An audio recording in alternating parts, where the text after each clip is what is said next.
ಹೋಗುತ್ತೆ ಅಥವಾ ಕುತ್ತಿಗೆ ನೋವು ಕಡಿಮೆ ಮಾಡ್ಕೊಳ್ಳೋದಕ್ಕೆ ಆ ಮೂಮೆಂಟ್ಗೆ ಮಾತ್ರ ಅವ್ರಿಗೆ ಪೇನ್ ಕಡಿಮೆ ಆಗುತ್ತೆ, ಬಟ್ ಅದು ಪರ್ಮನೆಂಟ್ ಆಗಿ ಕಡಿಮೆ ಆಗುವಂತಹ ಒಂದು ನೋವಲ್ಲ. ಸೊ ಮಕ್ಕಳಿಗೆ ಅಷ್ಟು ಚಿಕ್ಕ ವಯಸ್ಸಲ್ಲಿ ಇಷ್ಟೊಂದು ಮಾತ್ರೆಗಳ ಅವಶ್ಯಕತೆ ಅಥವಾ ಮೆಡಿಸಿನ್ ಅವಶ್ಯಕತೆ ಇದೆಯಾ ಅಂತ ನೋಡಮ್ಮ.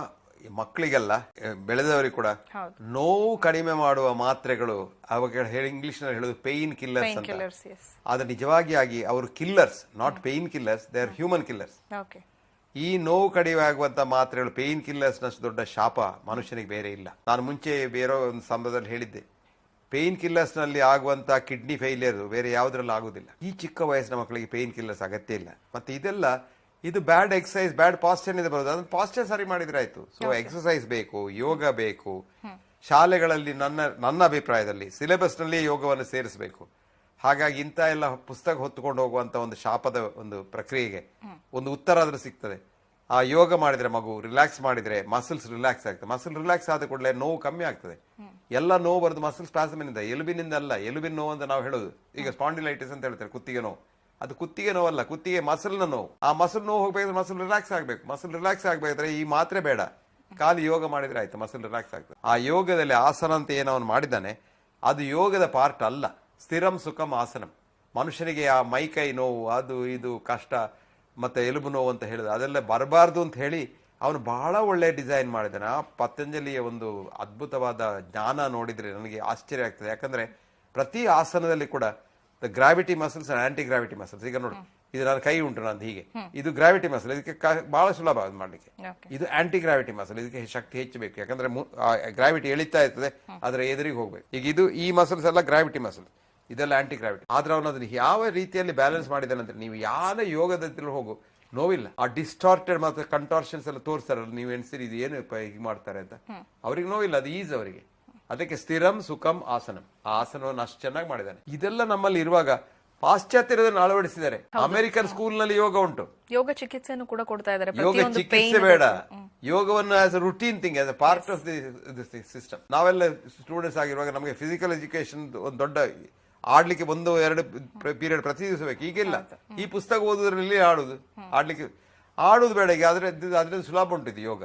ಅದು ಎಷ್ಟೋ ಒಳ್ಳೇದು, ಆಡುವುದಕ್ಕಿಂತ ಇದು ಒಳ್ಳೇದು. ಆಡುದ್ರಲ್ಲಿ ಕೂಡ ಕೆಲಸ ಮೈಕೈ ನೋವು ಬರುತ್ತೆ, ಇದರಲ್ಲಿ ಏನು ಬರುವುದಿಲ್ಲ. ಇದನ್ನೆಲ್ಲ ನಾವು ಮಕ್ಕಳಿಗೆ ವಿದ್ಯಾಭ್ಯಾಸದಲ್ಲಿ ಸೇರಿಸಿದ್ರೆ ಅದು ಮಾತ್ರ ಅಲ್ಲ, ಅದು ಯೋಗದಲ್ಲಿ ಇನ್ನೂ ಒಂದು ದೊಡ್ಡ ಲಾಭ ಏನು ಅಂದ್ರೆ ಚಿತ್ತವೃತ್ತಿ ನಿರೋಧ ಯೋಗ. ಮನುಷ್ಯರನ್ನು ಒಳ್ಳೇದು ಮಾಡ್ತಾರೆ, ಮನಸ್ಸನ್ನು ಒಳ್ಳೇದು ಮಾಡ್ತಾರೆ. ಮನಸ್ಸನ್ನು ಒಳ್ಳೆ ಮಾಡೋದು ಪ್ರಕ್ರಿಯೆ ಕೂಡ ಅದನ್ನ ಎರಡನ್ನು ಸೇರಿಸಿದ್ರೆ ನಿಜವಾದ ವಿದ್ಯಾಭ್ಯಾಸ ಬರುತ್ತೆ. ಹಾಗಾಗಿ ಪುಸ್ತಕ ಹೊತ್ತುಕೊಂಡು ಹೋಗೋದ್ರ ಬದಲಿಗೆ ಒಂದು ಯೋಗದ ಮ್ಯಾಟ್ ಹೊತ್ಕೊಂಡೋಗಿ ಶಾಲೆಯಲ್ಲಿ ಇಟ್ರೆ ಪ್ರತಿ ದಿವಸ ಅದನ್ನು ಯೂಸ್ ಮಾಡ್ಬೋದು. ದಿವಸಾಗ್ಲೂ ಹೊತ್ಕೊಡ್ಬೇಕು ಅಂತಿಲ್ಲ, ಅದಕ್ಕೆ ಭಾರ ಇಲ್ಲ. ತಲೆ ಅದನ್ನು ಕೈಯಲ್ಲಿ ಹಿಡ್ಕೊಂಡು ಹೋಗ್ಬೋದು. ನನ್ನ ಅಭಿಪ್ರಾಯದಲ್ಲಿ ಈ ನಮ್ಮ ಸಿಲೆಬಸ್ ಎಲ್ಲ ಚೇಂಜ್ ಆಗಬೇಕು. ನಮ್ಮ ವಿದ್ಯಾಕ್ಷೇತ್ರದಲ್ಲಿ ಒಂದು ರಿವಲ್ಯೂಷನ್ ಆಗಬೇಕು. ಯಾಕಂದ್ರೆ ಇದು ವಿದ್ಯೆ ಅಂತ ನಾನು ಹೇಳಿಕೊಳ್ಳೋದಿಲ್ಲ, ಇದೊಂದು ಪನಿಷ್ಮೆಂಟ್. ಮಕ್ಕಳಿಗೆ ಶಾಲೆಗೆ ಹೋಗ್ಲಿಕ್ಕೆ ಪ್ರೀತಿ ಆಗ್ಬೇಕು. ಇವತ್ತೊಂದು ಮಗುವನ್ನು ಶಾಲೆ ಕರ್ಕೊಂಡು ಕಳಿಸ್ಬೇಕಾದ್ರೆ ತಾಯಿಗೆ ಒಂದು ದೊಡ್ಡ ಕೆಲಸ, ಬೆಳಿಗ್ಗೆ ಹೊತ್ಕೊಂಡು ಹೋಗ್ಬೇಕು, ಮಗುವನ್ನು ಹೇಳ್ಕೊಂಡು ಹೋಗ್ಬೇಕು.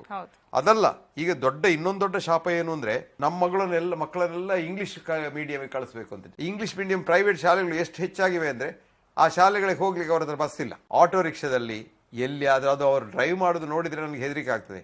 ಎಲ್ಲಿಯಾದ್ರೂ ಒಂದು ಆಕ್ಸಿಡೆಂಟ್ ಆದ್ರೆ 10 ಮಕ್ಕಳು ಕಲಾಸ್. ತಿಳಿದ ದೇಶಗಳಲ್ಲಿ ಒಂದು ಸ್ಕೂಲ್ ಬಸ್ ಅಂದ್ರೆ ಅದಕ್ಕೊಂದು ಬಣ್ಣನೇ ಬೇರೆ, ಅದಕ್ಕೊಂದು ಸಿಗ್ನಲೇ ಬೇರೆ. ಅದು ಎಲ್ಲಿ ಹೋಗ್ತದೆ, ಅದು ನಿಂತಿದ್ರೆ ಎಲ್ಲ ಟ್ರಾಫಿಕ್ ಸ್ಟ್ಯಾಂಡ್ ಸ್ಟಿಲ್. ಅವನೊಂದು ಹೀಗೆ ಹಾಕ್ತಾನೆ, ಅದರಲ್ಲಿ ಸ್ಟಾಪ್ ಅಂತ ಹೇಳ್ತದೆ. ಪೊಲೀಸ್ನವ ಬೇಡ, ಯಾರು ಅಲ್ಲಿಂದ ಮುಂದೆ ಹೋಗ್ಲಿಕ್ಕಿಲ್ಲ. ಮಗು ಇಳಿದು ಮಗು ನಡ್ಕೊಂಡು ದಾಟಿ ಆಚೆ ಹೋದ ನಂತರ ಅವ್ನು ಸ್ಟಾಪ್ ತೆಗಿತಾನೆ, ಮತ್ತೆ ಬೇರೆ ಟ್ರಾಫಿಕ್ ಹೋಗ್ಬೋದು. ಇಲ್ಲಿ ಏನಿಲ್ಲ.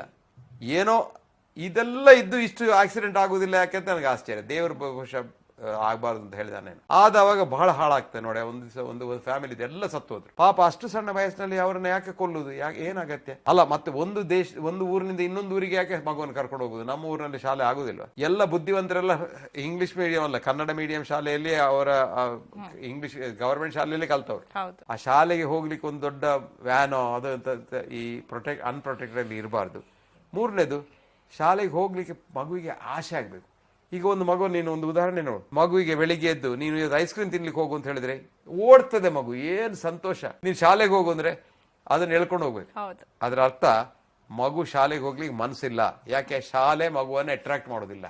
ಇಂಗ್ಲೆಂಡ್ ನಲ್ಲಿ ಕೆಲವು ಶಾಲೆಗಳು, ಈಗ ಮಗು ಹೋಯ್ತು ಅಲ್ಲಿ, ನನ್ಗೆ ಏನ್ ಮಾಡ್ಬೇಕಾ, ನನಗೆ ಇವತ್ತು ಪೇಂಟ್ ಮಾಡ್ಬೇಕು. ಸರಿ, ಅಲ್ಲಿ ಒಂದು ದೊಡ್ಡ ಕ್ಲಾಸ್ ಉಂಟು, ಅಲ್ಲಿ ಎಲ್ಲ ಫೆಸಿಲಿಟಿ ಉಂಟು. ಏನನ್ನು ಪೇಂಟ್ ಮಾಡ್ಬೋದು, ಏನ್ ಬೇಕಿದ್ರೆ ಪೇಂಟ್ ಮಾಡ್ಬೋದು. ಖುಷಿದ್ದದು. ಒಂದು ಮಗು ಹೋಯ್ತು, ನನಗೆ ಇವತ್ತು ಮನಸ್ಸಿಲ್ಲ, ನಾನು ಸ್ವಿಮ್ ಮಾಡ್ತೇನೆ. ಸರಿ, ಇಡೀ ಸ್ವಿಮ್ ಮಾಡ್ಬೋದು. ಸ್ವಿಮ್ಮಿಂಗ್ ಪೂಲ್ ಉಂಟು, ಚಳಿಗೆ ಬಿಸಿ ನೀರುಂಟು, ಸೆಕೆಗೆ ತಣ್ಣೀರುಂಟು. ಸ್ನಾನ ಮಾಡ್ತಾ ಇರ್ಬೇಕು.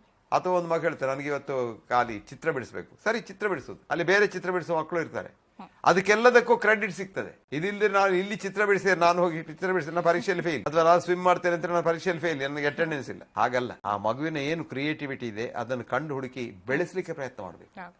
ಅದರಿಂದಲೇ ಮನುಷ್ಯ ಆಗುವುದು. ಅದನ್ನು ಮಾಡುವಂತ ಶಾಲೆ ಆಗಬೇಕು. ಮತ್ತೆ ಈ ಪುಸ್ತಕ ಹೊತ್ಕೊಂಡು ಹೋಗುದು ಬೇಡ, ಪುಸ್ತಕದ ಬದನೆಕಾಯಲ್ಲಿ ಏನು ಇಲ್ಲ ಅದನ್ನು ಮಕ್ಕಳ ಮಸ್ತಕಕ್ಕೆ ಹಾಕ್ಲಿಕ್ಕೆ ಪ್ರಯತ್ನ ಮಾಡೋದು ಬೇಡ. ಮಕ್ಕಳು ಬೇಕಿದ್ರೆ ಪುಸ್ತಕ ಅವರೇ ಕಲಿಬೇಕು. ಈಗ ನನಗೂ ನನ್ನ ಅಭಿಪ್ರಾಯ, ನನ್ನ ಎಕ್ಸ್ಪೀರಿಯನ್ಸ್ ಹೇಳ್ತೇನೆ. ನಾನು ಶಾಲೆಗೆ ಹೋಗುವಾಗ ಅವ್ರು ಹಟ್ಟಗಟ್ಟಿ ಯಾರಾದ್ರೂ ಪುಸ್ತಕ ಓದಬೇಕು ಅಂದ್ರೆ ಒಂದು ದೊಡ್ಡ ಶಾಪ. ಇವತ್ತು ನನಗೇನು ತಿಳ್ಕೊಳ್ಬೇಕು ಅಂದ್ರೆ ಪುಸ್ತಕ ಓದಲಿಕ್ಕೆ ನಾನು ಬೇಕಾದ್ರೆ 10 ಪುಸ್ತಕ ಓದ್ತೇನೆ, ನನಗೇನು ಇದಾಗುದಿಲ್ಲ. ಯಾಕೆ? ಅದರಲ್ಲಿ ಹುರುಪುಂಟು, ಕ್ಯೂರಿಯಾಸಿಟಿ ಉಂಟು. ಅದಕ್ಕೆ ಸಾಕ್ರೆಟಿಸ್ ಹೇಳಿದ್ದು ಸ್ಕೂಲ್ ಆಫ್ ಕ್ಯೂರಿಯಾಸಿಟಿ ಅಂತ. ನಿಜವಾದ ಶಾಲೆ ಯಾವುದು? ಆ ಕ್ಯೂರಿಯಾಸಿಟಿ ಸ್ಕೂಲ್, ಕುತೂಹಲ. ಆ ಕುತೂಹಲದ ಶಾಲೆಗೆ ಹೇಳುದು ಕುತೂಹಲದ ಶಾಲೆ. ಅಲ್ಲಿ ಯಾವಾಗ ಸೇರುದು? ಹುಟ್ಟಿದಾಗ ಸೇರುದು. ಯಾವಾಗ ಶಾಲೆ ಬಿಡುವುದು? ಸಾಯುವಾಗ. ಜೀವಮಾನ ಎಲ್ಲ ನಾನು ಸ್ಕೂಲ್ ಆಫ್ ಕ್ಯೂರಿಯಾಸಿಟಿ ಇರಬೇಕು. ನನ್ನ ಆಶೆ ಏನು ಅಂದ್ರೆ ನಮ್ಮ ಶಾಲೆಗಳೆಲ್ಲ ಸ್ಕೂಲ್ ಆಫ್ ಕ್ಯೂರಿಯಾಸಿಟಿಯಾಗಿ ಮಾರ್ಪಡಬೇಕು. ಓಕೆ ಡಾಕ್ಟರ್, ಬಹಳ ಒಳ್ಳೆ ಮಾತುಗಳನ್ನ ಹೇಳಿದ್ರೆ. ಹಾಗೇನೆ ಈ ಒಂದು ಪುಸ್ತಕದ ಹೊರೆ ಮಕ್ಕಳಲ್ಲಿ ಯಾವ ರೀತಿ ಸಮಸ್ಯೆಯನ್ನ ತರ್ತಾ ಇದೆ ಅನ್ನೋದ್ರ ಬಗ್ಗೆ ಬಹಳ ವಿಸ್ತಾರವಾಗಿ ನಮ್ಮ ವೀಕ್ಷಕರಿಗೆ ನೀವು ಈ ಕಾರ್ಯಕ್ರಮದ ಮೂಲಕ ಅರ್ಥ ಮಾಡಿಸಿದ್ದೀರಾ. ಕಾರ್ಯಕ್ರಮಕ್ಕೆ ಆಗಮಿಸಿದ್ದಕ್ಕಾಗಿ ಧನ್ಯವಾದ ನಿಮಗೆ. ವೀಕ್ಷಕರೇ, ಇದು ಇವತ್ತಿನ ನಿಮ್ಮ ಆರೋಗ್ಯ ನಿಮ್ಮ ಕೈಲಿ ವಿಶೇಷ. ನೋಡ್ತಾ ಇರಿ ಸರಳ ಜೀವನ, ಇದು ಮನುಕುಲದ ಒಳಿತಿಗಾಗಿ.